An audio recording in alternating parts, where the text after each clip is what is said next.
Joining us on the summit today is Dr. Magda Havas, who's been a leader in electromagnetic health research for many years. Dr. Havas, thank you so much for joining us today. My pleasure. Now, we'll dive into your history and your the key information on the science and what we can do on solutions that you are bringing to this conversation. I'm really looking forward to dive in with you. And this is actually our first conversation, even though I've been following your work for many years. So it's very good again to connect with you. But first, I just want to share with our viewers your bio, your background. So Dr. Magda Havas is a professor emeritus at the Trent School of the Environment and Center for Health Studies at Trent University in Peterborough, Canada. She does research on the biological effects of electromagnetic pollution and on the beneficial effects of electrotherapies. She is co-author of Public Health SOS, The Shadow Side of the Wireless Revolution.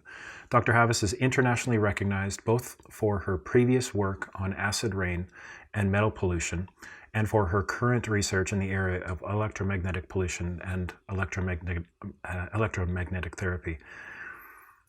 So, just diving in, how did you get involved in this area of research? Well, I was doing research on acid rain and metal pollution. That was my original background as a PhD student and the first type of research I did after I graduated from the University of Toronto. And I got involved in that about 1975. And by the mid-1990s, we had clean air legislation, which was what we were ultimately aiming for. That's why a lot of the scientists were doing research, was to ultimately, change policy so that the lakes would stop becoming acidic and people's health would improve. So once we had clean air legislation, I actually lost interest in continuing the research on acid rain.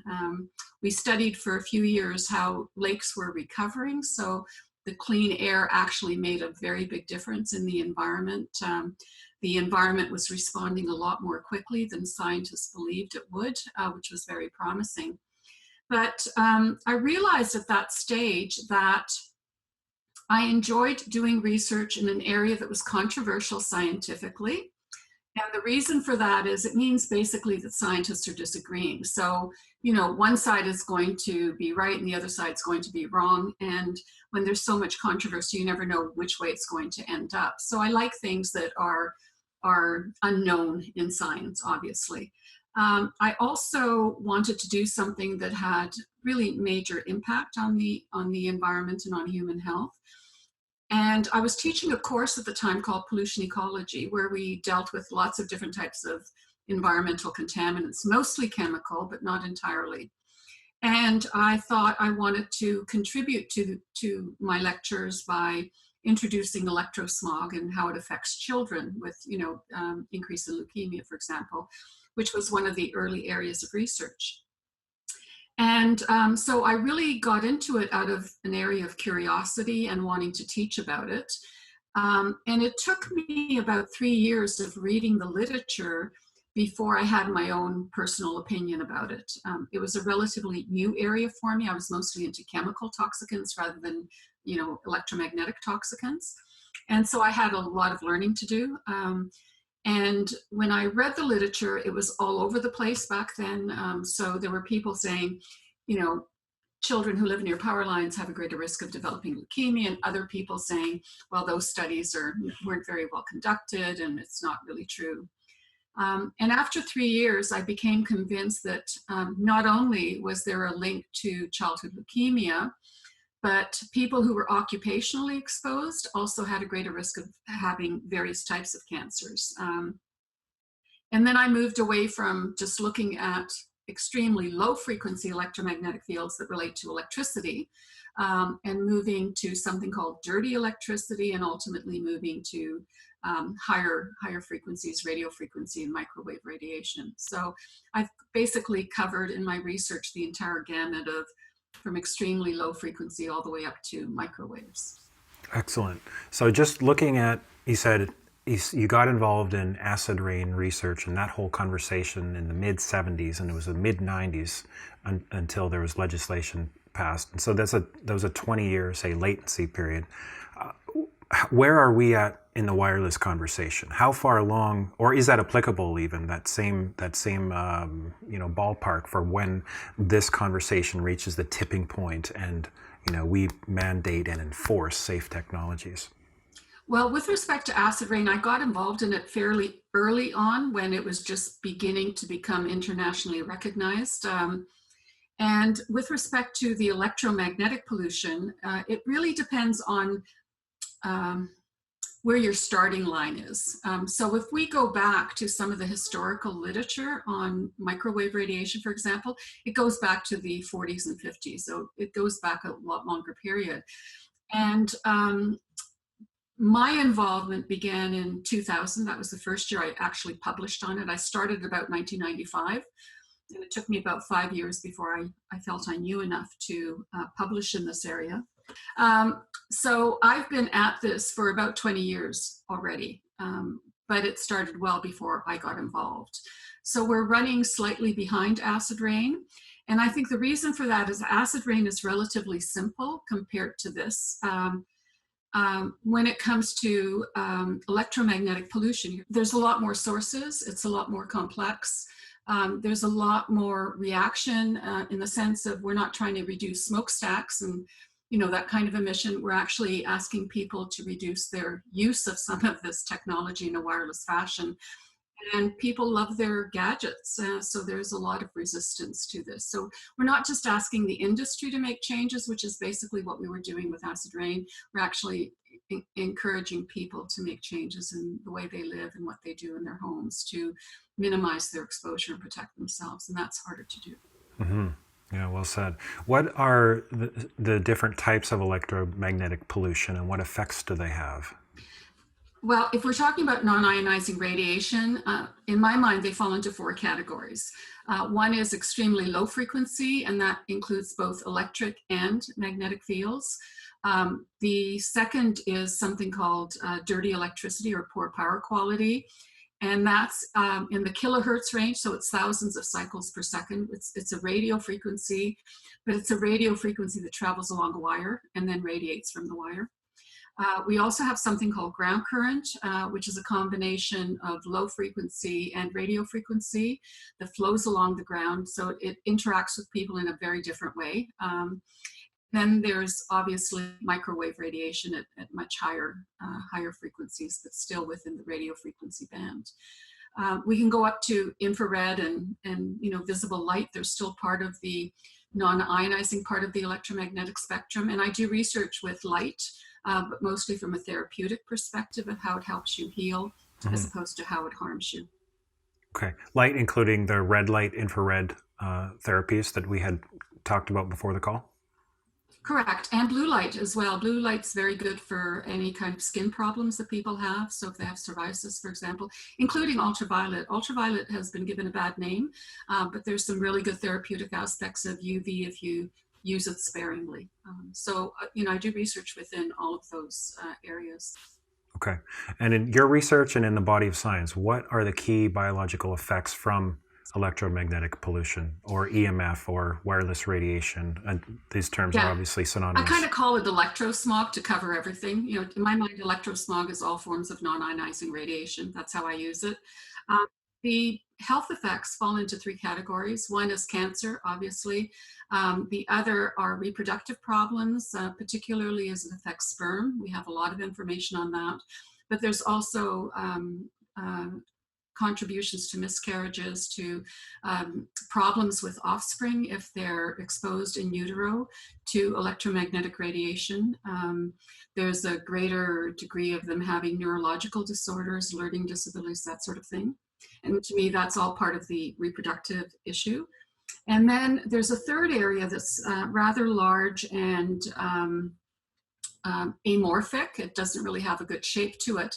And that's dealing with mostly neurological, but also hormonal problems. And we tend to clump them together as electro-hypersensitivity as a catch-all phrase for all of these other things. So the 3 areas, cancer, reproduction, and electro-hypersensitivity, are the key biological responses to electrosmog.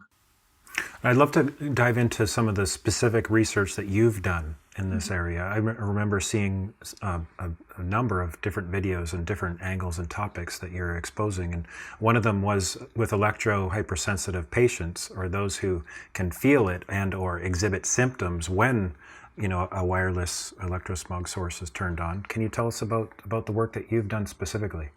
Yes, I'm my primary area of my research is how do we diagnose someone who has electro-hypersensitivity using objective technology, objective methods. So we can ask someone how severe their headache is, or some other thing that they're experiencing, and that's a subjective reaction which has real value, obviously, especially to the person.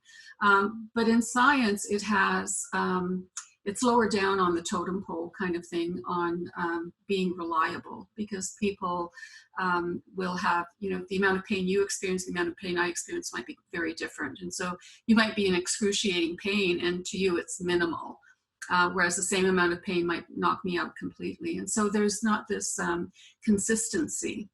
And you could be, exacerbating your pain doing other things, or you might even assume a lot of it is in your head as opposed to something being really, really physiological. And so the question is, what physiological reactions are people displaying that we can measure? And how do we get that information to the healthcare community? So those are my key areas of research right now. And so we've worked with people who are diabetic. So if you're diabetic and you're also electrically hypersensitive, chances are that when you're exposed to the electrosmog in your environment, it's going to affect your blood sugar. Blood sugar regulation is one of the weak links in someone who's diabetic. And it turns out that it affects both type 1 and type 2 diabetics. So you can be type 1 diabetic and be electrically hypersensitive, or type 2 diabetic and be electrically hypersensitive, or be one of those without the electro-hypersensitivity.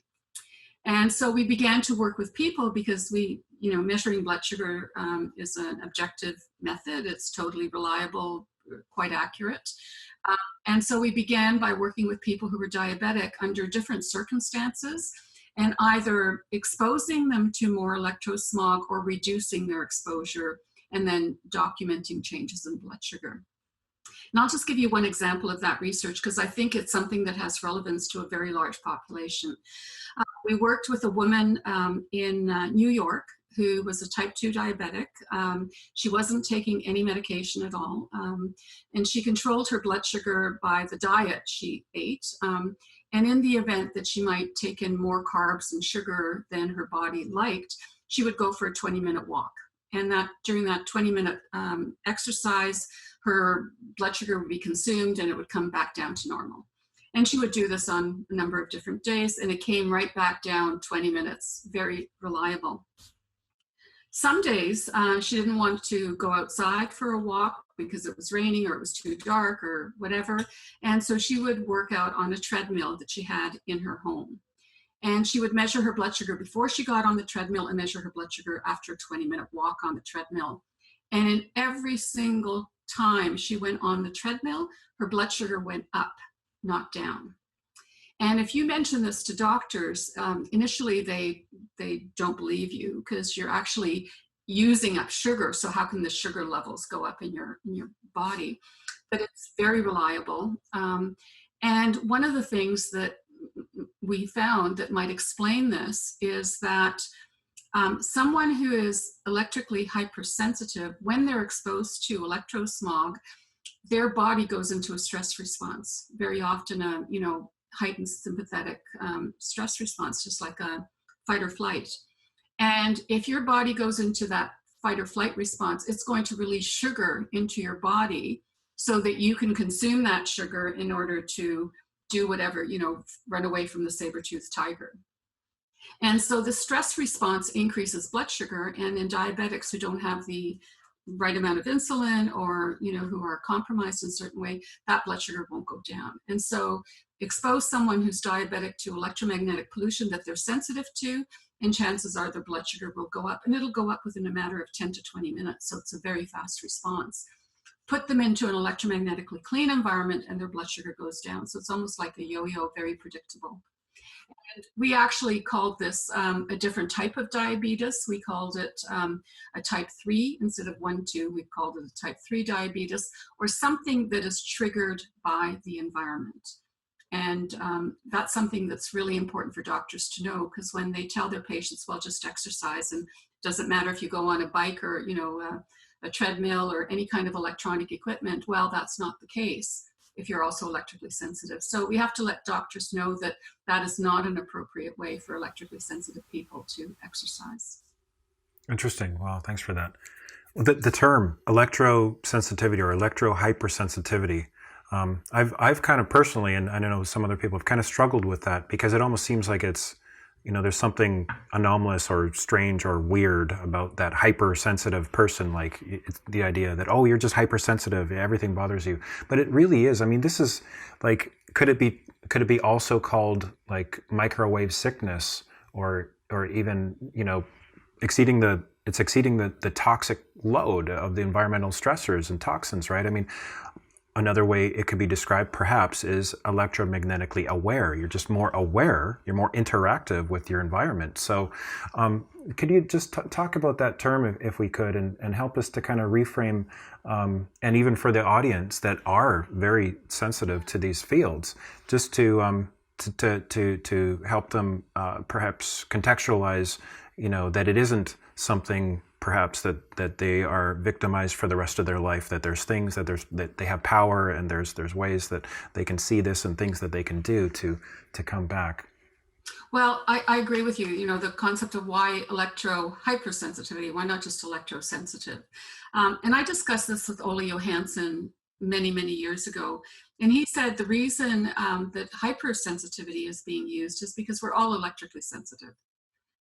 We're actually beings of light. And if anything, one of the more profound lessons I've learned in doing this research is moving away from the chemical paradigm of how the body works and moving more to an energy paradigm on how the body works. And I think once you move into that way of thinking, a lot of things fall into place and they begin to make sense, whereas otherwise you're still scratching your head because it doesn't fit. It's like the Copernicus model of, the universe and, the solar system, and the Earth being the center versus the sun being the center. And so now, if you think of us as electromagnetic beings, and simply every cell in our body has electromagnetic potential charge on the membrane, all of our neurological activity, all of the chemical reactions are also electromagnetic reactions. So once we start looking at the human body like that, we're all electrosensitive, which means we're going to respond to a certain degree to anything in our environment that has a charge that's moving in some way. And so if you're electro-hypersensitive, it simply means that the levels of exposure are now causing changes in your body that are often negative. So they're not things that you want to happen. The rest of us are probably in homeostasis. We're using energy to maintain that homeostasis. So we don't necessarily, change. We don't necessarily get that headache, but it took a heck of a lot of energy to prevent that headache from happening. And then you pass a certain threshold where your body can no longer maintain that homeostasis, and that's when you start developing symptoms. And the types of symptoms you have depends on your weakest link in your body. So I mentioned, if you're a diabetic, it'll be blood sugar.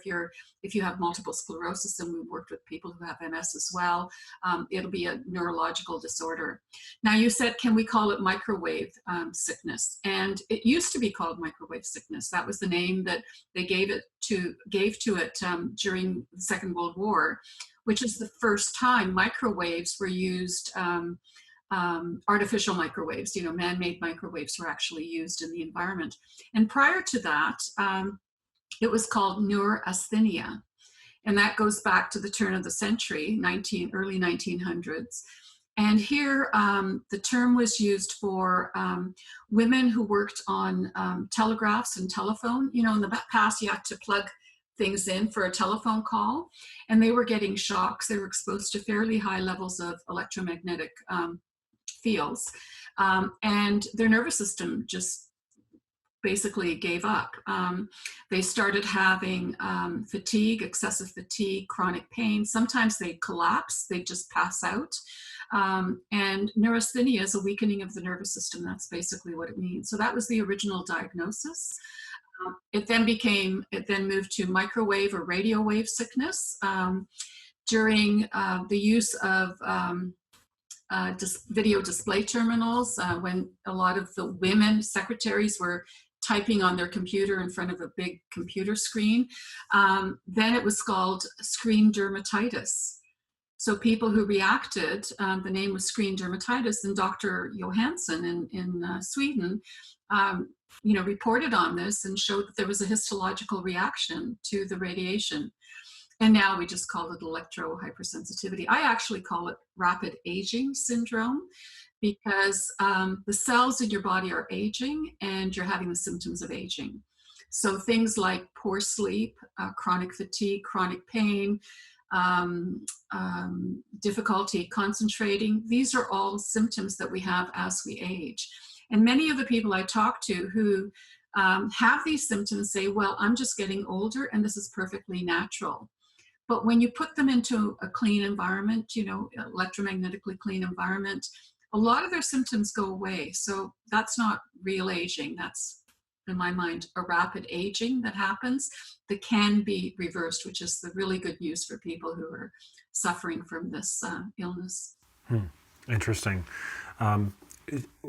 Two other talks on the summit I'll mention. Dr. Martin Pall talks about causation and the role of voltage-gated calcium channels and peroxynitrite and other factors in this mechanism.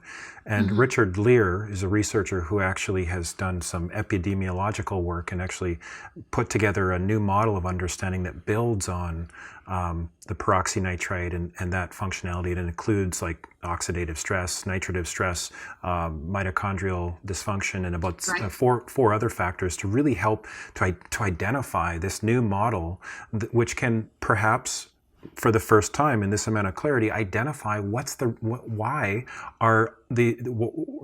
behind this rapid increase in germless chronic diseases this past generation. There's 36 or more germless chronic diseases that, according to the stats, are all vastly increasing.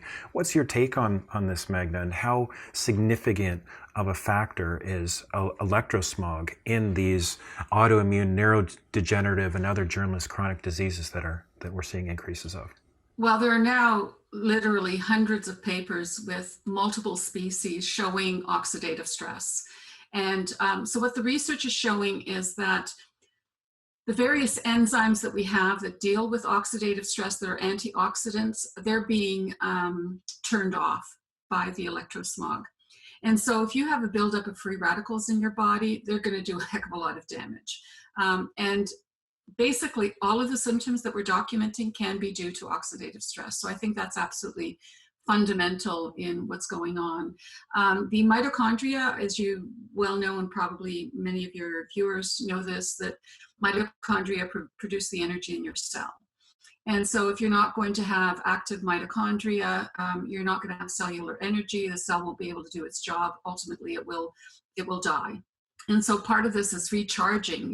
The way to recover is to recharge your cells so that the battery in each cell doesn't run down to a point where it can't function anymore. This, I think, is absolutely central in the cancers. It's central in the sperm damage, and it's central in the neurological and hormonal disorders that we're experiencing.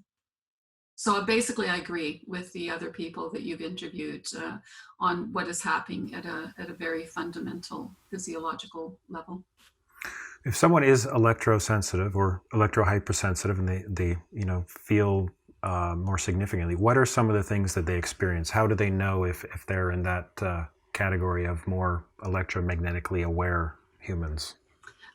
Very often, what these people will develop is some symptom. And then they'll notice that symptom. And often it starts with a headache for people who tend to use cell phones, for example, or cordless phones. And they'll notice when they get the headache, how long it lasts, when it goes away.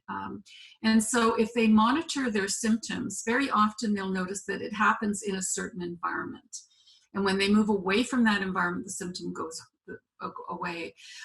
And so by figuring out what's in your environment, ideally by measuring it, but if you can't measure it, turning things on and off and getting rid of the potential electrosmog, if your symptoms improve, then chances are you're reacting to what you just turned off. And so, one of the recommendations for people who think they might be electrically hypersensitive is to, turn the electricity off to your home at night, see if you sleep better. Disconnect your Wi-Fi for 2 days and see if any of your symptoms go away. So whether you do it all at once and just, suddenly you're you go from a polluted environment to electromagnetically clean environment and then you react, whether that's the way you do it or you do it one at a time, it doesn't really matter. But if you notice improvement, then that tells you that there's something that you just changed that benefited you. And so if you change back, it will harm you. And that's sort of the simplest way of doing it. You can do other types of testing, where you send off blood samples and there's reports of what you're looking for. And very often these people are deficient in vitamin B12 and sometimes iron deficiency and other deficiencies that go along with the symptoms. And so to recover, you have to do more than just turn things off. You have to build up your system again because it's been depleted of essential nutrients and elements and things like that. Yeah, it's not just withdrawing from the stressors, it's withdrawing and rebuilding, right? So talk to us about that, about what can people do to protect themselves and then to rebuild their body and even, the mind and the perspective that plays a part in this. Right. Normally, I tell people there's 4 things you need to do, and I use an acronym. It's called RIDE, R-I-D-E. And the R stands for reduce your exposure. You will not recover unless you reduce your exposure. Some people, even a slight reduction will benefit them. Other people, they need something more severe, which means they might have to actually move into an environment for a few days to a few weeks where there's nothing there. And there are places that you can go in different parts of the world to minimize your exposure and recover. So reducing your exposure is critical. I often recommend you buy some very simple, inexpensive meters to find out what you're exposed to. Great way of learning about your environment by using these meters. Yeah, we have the Cornet here that we recommend. And one of the things I like about that is that it tells you the specific frequency that is the predominant frequency, right? Mm-hmm. So as we're trying to identify what is coming from where and what frequency is it, that's helpful. The downside of these electrosmog devices is that typically they only go up to a certain frequency, like 8 gigahertz. It's still a very broad spectrum compared to a lot of testing devices, but we really need devices that eventually go into the millimeter wave spectrum, don't we? Correct, and we don't have them yet. And the ones that are available are extremely expensive. So, it's only going to be the military and the government, who are able to measure this until we get more reasonably priced meters. Normally, so the Cornet meters is one that you can use. I recommend additional ones because that will only measure radio frequency going through the air kind of thing. I recommend one for dirty electricity. It's called a microsurge meter. And you plug it in to an electrical outlet. You get a number. We can tell you what that number means, so we know what numbers are healthy and which numbers are not healthy. And I also recommend that people measure low frequency electromagnetic fields. And there's a tri-field meter out that's brand new one that's somewhat improved over the earlier models. And it's pretty good for both magnetic and electric fields. In the past, it was only good for magnetic. So there are different meters you buy for the different types of power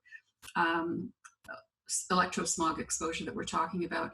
And if you're dealing with ground current, it's totally different. Again, you have to measure the current actually flowing through the ground or coming in through your water pipes that are normally grounded. Your grounding is to the pipes in your home. So RIDE, reduce your exposure. Do it with meters if you can. If not, there's other ways of doing it.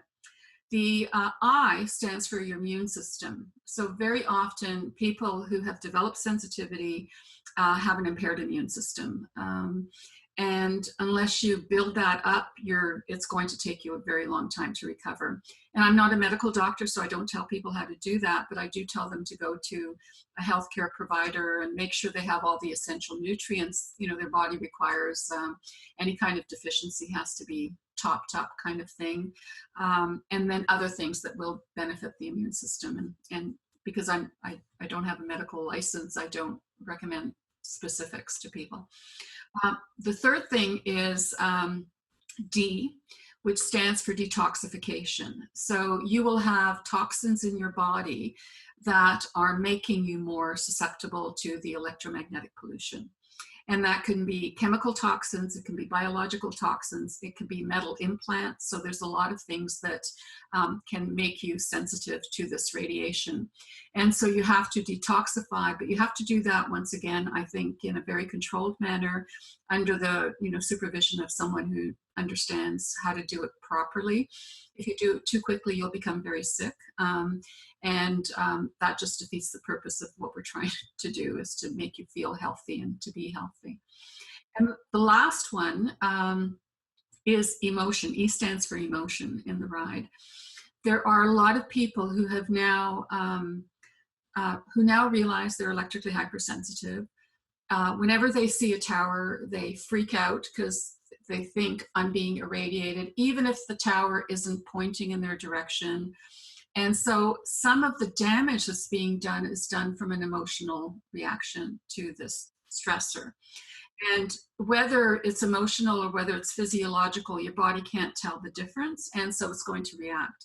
And so getting control of your mind, realizing that you can recover from this kind of damage, and then taking steps, empowering yourself in order to do that, I think is really the way to go. So emotion and empowerment are the two things that E stands for. And if you don't get control over your mind, you're not going to recover. So we're talking about something that's really very important and a very serious component of all of this.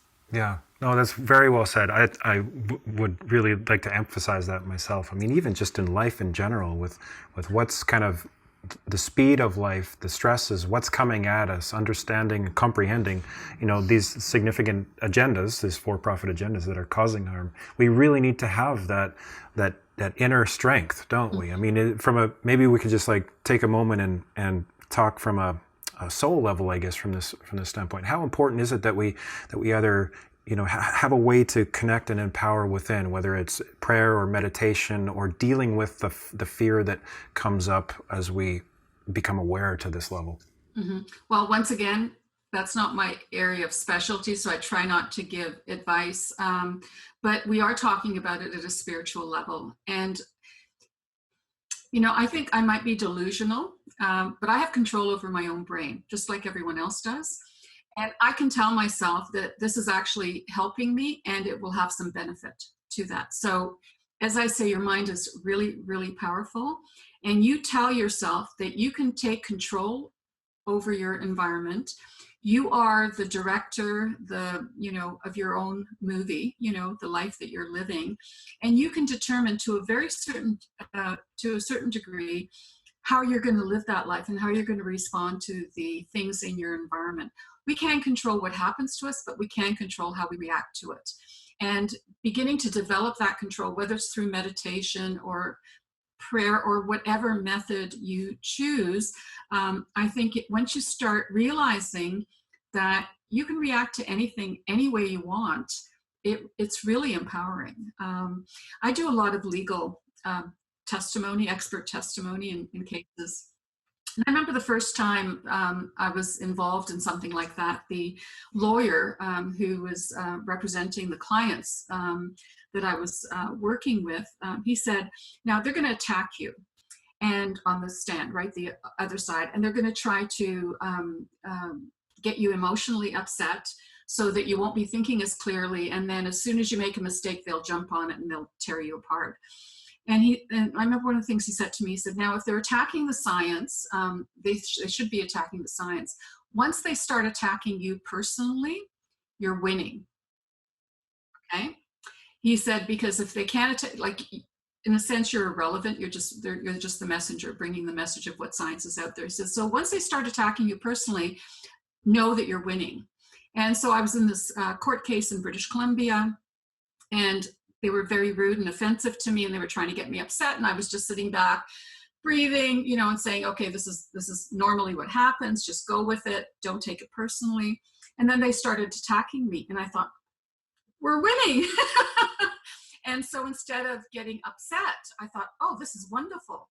And so their ability to attack me just didn't work.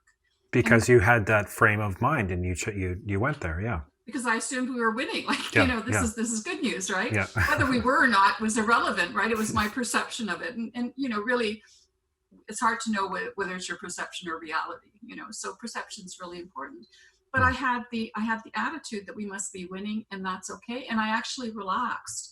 And so what they tried to do was no longer effective. And I think people can bring that kind of message into their own lives. And, a lot of us struggle with everyday, day-to-day issues, from your own health, your family health, financial, personal problems. And I think it's just really important to say, everything is happening the way it should. And just make the most of it. Turn everything into something positive to the degree that you can. Yeah. And I think if you have that kind of attitude, it helps you deal with some of the negative stuff that we're exposed to. That's really good. Thank you. And just to add on to that, though, if you're watching this, you might want to get out your pen or pencil. Just 4 quick suggestions. You might be asking, like, how? These are from Josh Del Sol. First is, there's a book called, I'm looking at it right here, it's just out of reach. It's called The Energy Codes, Sue Mortimer. The Energy Codes, Sue Mortimer. And second is Joe Dispenza's work. Mm-hmm. His more recent work is very empowering, helping to clear the blocks and really just taking control of your perception. The third is lesser known work called Reality Transurfing. And we're going to be talking more about that going on, but reality transurfing is 2.5 million books have been sold in Russia, and it's been translated to English. It's on YouTube for free, and you can dive into it. There's a couple key areas there that I really like. And the fourth is, this is me personally, I really resonate with the Nag Hammadi scrolls, the original teachings from 2,000 years ago that were banned by the Catholic Church in around the 4th century, but were rediscovered in 1947. So those are free online as well. Anyways, that's my little pitch for tips that can actually help, on a spiritual level, on a soul level,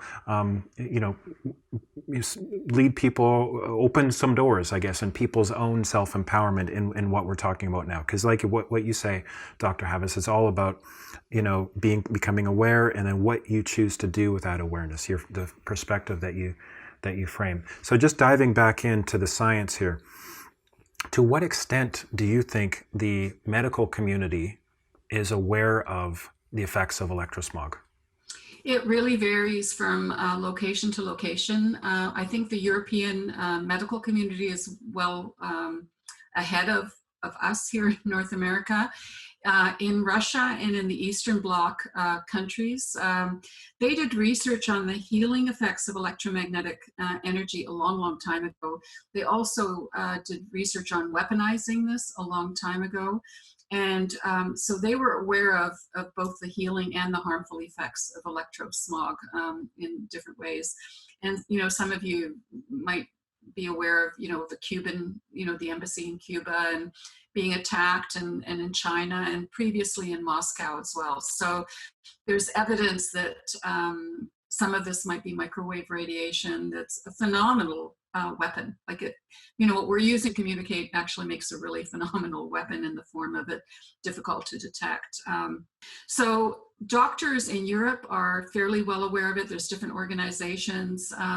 In North America, I think that mostly it's the naturopathic community and the alternative healthcare community that is more aware of this than the traditional, Western medicine community.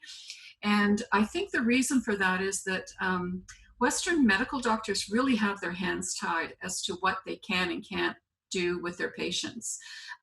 And because of that, many of them just go by the protocols that they have. If this is the problem, this is the pill that you recommend to someone.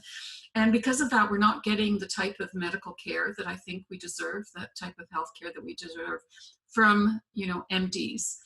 But naturopaths, chiropractors, a lot of the alternative practitioners talk to their patients a lot more, learn from their patients, and then begin to implement what they've learned to help treat their other patients. So it really depends on the type of doctor you are and where you are globally situated as well.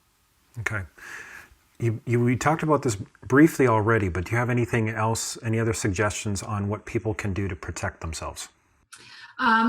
Once you know what you're exposed to and you've minimized your exposure, additional things you can do, and this might sound a little crazy, but going for a walk in the woods and being in contact with nature is extremely important and really rejuvenating.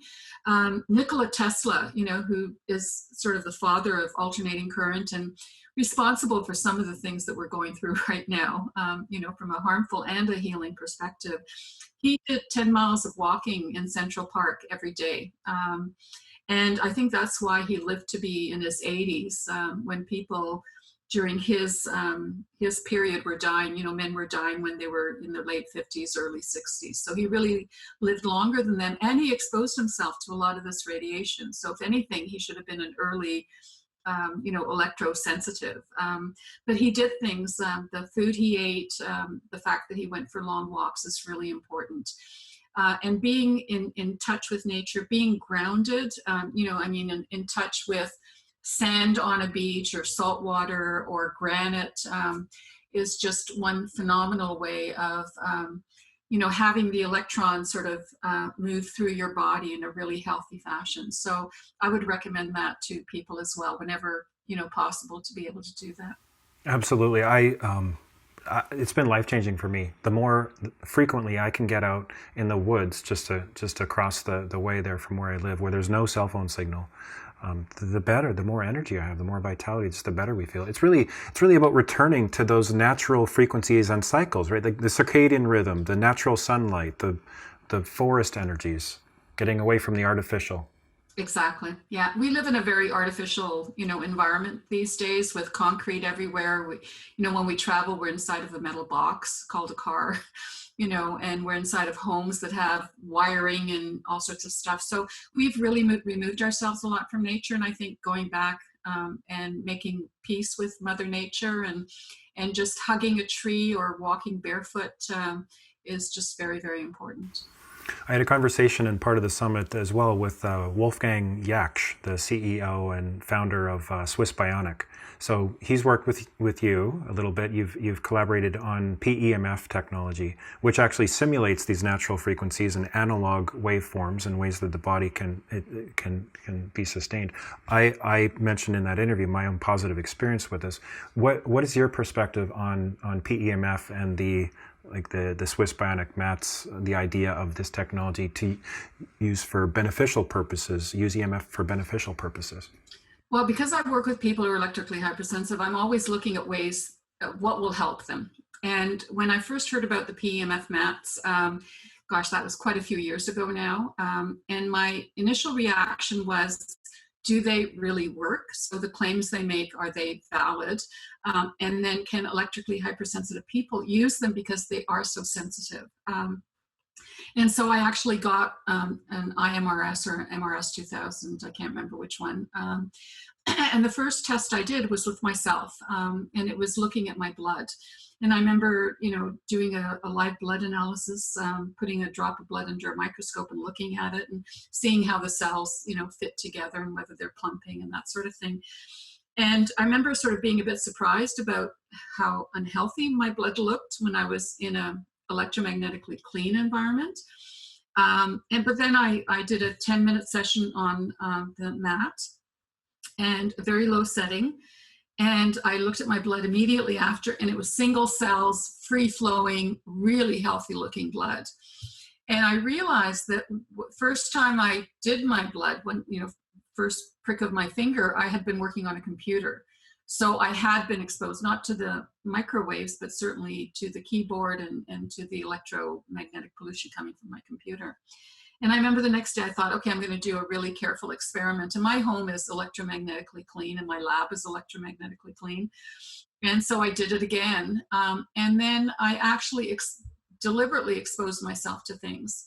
And so when I expose myself to Wi-Fi or to a cordless phone or a cell phone, within 10 minutes, every single cell in my blood is sticking together in rouleau formation. So one of the things I can say is that by exposing yourself to PEMF technology, you will improve your circulation. And I actually recommend for people, if you're on a computer all day, at the end of the day, do a 10, 20, 30-minute treatment on a PEMF device and get yourself, recharged in a positive way rather than a negative way. So the technology works. There's lots of products out there. They vary quite a bit. Some of them are more for the medical user, others are more for in-home use. And I think it's really important that people who are electrically sensitive try the technology, because some can use it with benefits. Some people are still too sensitive and they have to recover. They have to build up their immune system, detoxify. But once they've done that to a certain degree, they can then use the PEMF technology. And whether you're using pulsed electromagnetic fields or light therapy will do very similar things. You can really benefit your body enormously. And to use it on low levels, like you said, if you're sensitive, if you're on the very sensitive side, if you get one of these, you want to start with just use it on low levels and build up that slowly, right? Correct. Yeah. And if you're aware of how your body reacts to things, you can tell if that radiation, that PEMF technology is good for you or not. Yeah. Some people can't tell that, but if you're that sensitive, you should be able to tell if you're benefiting from it or if you're not benefiting from it. What about blue blockers, Dr. Havas? These are not the orange kind. I like them because they look basically clear, but I feel more energy at the end of the day, and you have yours there. I have mine there too. What's your thoughts on them? Blue, do you see a blue reflection from it? So they're not letting as much blue light through. Yeah. Well, one of the things we've learned is that light is very important, artificial light. I've done testing with light bulbs because electrically sensitive people can't tolerate fluorescent light bulbs. Like they say universally, I just hate them for whatever reason. I don't feel good when I'm with them. Some LEDs fall into that category as well. So we've done a number of tests with the light bulbs, and we find that with fluorescent light bulbs, they emit radio frequency radiation, for one thing. They produce dirty electricity. Some of them produce ultraviolet light, and if they have a double bulb over the top of them, a double layer, then that UV light is shielded. It's no longer there. They have an inferior spectrum. It's not full spectrum, really high in the blue, really low in the red, depending on the type of light bulb. So if you have a cool white light, really high blue levels. So warmer light will have more red. And we know that having too much blue light, particularly at night, is not good for you. So if you start off with blue light in the morning, for seasonal affective disorder, for example, that white light, that heavy in the blue, actually wakes you up. So that's a good thing, but you don't want that at nighttime. You want the exact opposite at nighttime. And so, I'm hoping someone will design the perfect bulb with the ideal spectrum, with none of the negative side effects, so that we can be exposed to, healing light when we're at home and indoors. Yeah. What about sunlight and circadian rhythms and watching sunrises on clear mornings? So how does that rate in your scale of what's beneficial? Well, I think if you can get out and watch the sun rise, and be grounded while you're, appreciating the sunrise or the sunset, I think these are all very, very, the more time you can spend outdoors, but not in a city environment, I think the better it is for everyone. You mentioned the CFL, compact fluorescent light bulbs. I've heard this before, like they emit wireless radiation. Are they designed to eventually integrate with 5G networks? Well, unfortunately, they're designing bulbs that will communicate with your cell phone. So they have bulbs now that you can use your cell phone and turn them on and off, or you can dim them, whatever. I went to a light conference and I said, could someone, and there were a lot of people there who were manufacturing light bulbs at the light conference. And I said, could someone send me their best light bulb? Just what they think is really their best light bulb. And I got a light bulb, and it was RF. It had microwave radiation. It was emitting microwave radiation. So as soon as you screwed it in and turned it on, it was like having another Wi-Fi in your home. And this is just from one light bulb. The levels were really high. And so I talked to the manufacturer, I think he was, either the president or CEO of the company. And I said, you can't do this. Like, you're going to make, your clients, people who buy your product, they're going to become sick from this radiation. And he had no idea that was the case. And then he said, but unfortunately, everyone's moving in that direction. And he didn't want to be left out. So despite the fact that he realized that there were harmful effects, he wasn't willing to make the change and say, we're not going to produce these light bulbs anymore because we don't want to make people sick. So we really need the awareness to proliferate and also the liability to proliferate, right? I mean, a lot of these wireless producing technology companies are not insured. They're insuring themselves. And Lloyd's of London, we know, won't insure them. Swiss Re, has produced several documents on the risk of wireless and now 5G. So just let's touch on that briefly, if we could. Other speakers have talked about what is 5G and what does it mean, and what's your take on that? How critical is it that we participate in this awareness shift around 5G and that we take action accordingly? How significant is the risk with 5G? I personally think it's very significant. And the reason for that is 5G is not just millimeter waves. They've said we're going to be using higher frequencies. That's bad enough. These higher frequencies, I don't know of any test for long-term exposure. There's been tests on short-term exposure, both therapeutic as well as potentially harmful effects.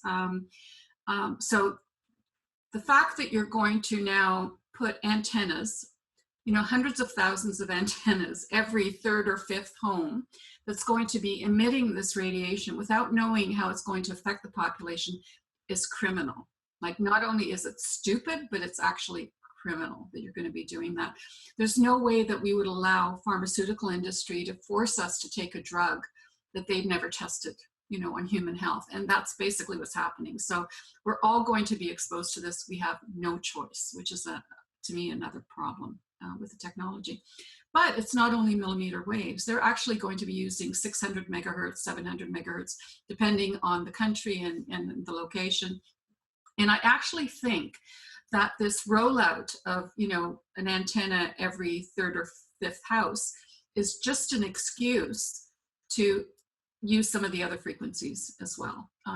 So people are sick at the levels to which they're currently exposed. You now add another layer of the 500, 600, 700 megahertz, and then you add on top of that the millimeter waves. We've got a perfect storm.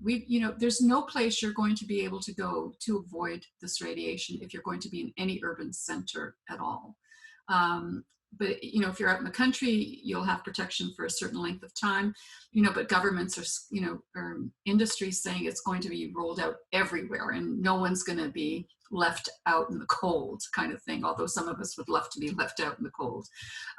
So I think it's irresponsible to expose such a large population to a technology that we don't totally know how it's going to affect human health. Yeah. Thank you. Any final thoughts you want to leave with the viewer? Well, I'm really concerned about the next generation. We've got young people who are being exposed to Wi-Fi in schools. They're exposed to Wi-Fi, smart meters, a lot of technology at home as well.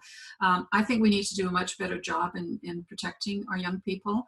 And if we don't protect them, we're not going to have a future. And I hate to be a doom and gloom type of person. I've got a really positive attitude about things. I really do believe we are going to win in the end, and this technology is going to be turned back a lot. As soon as more and more people are going to get sick, they won't be able to deny that there's a link between this and the sickness. But I think we have to do a much better job protecting kids. And so I would really encourage schools, school boards, parents to watch their children, recommend safer use of technology, not no technology, just safe use of technology. And, get rid of some of the addiction and some of the other things that we're experiencing as well. Exactly. So protect the next generation, Absolutely. Yeah. Thank you. And for everyone watching out there, as always, getting this information out is how we reach the tipping point in awareness. So please share this talk, share the link to this talk with your colleagues and contacts and friends and family. Dr. Magda Havas, thank you so much for your pioneering work. You are a beacon of light and truth and inspiration. And it's so good to talk with you today. Thanks for coming on the summit. Thank you so much. Appreciate what you're doing. Thank you.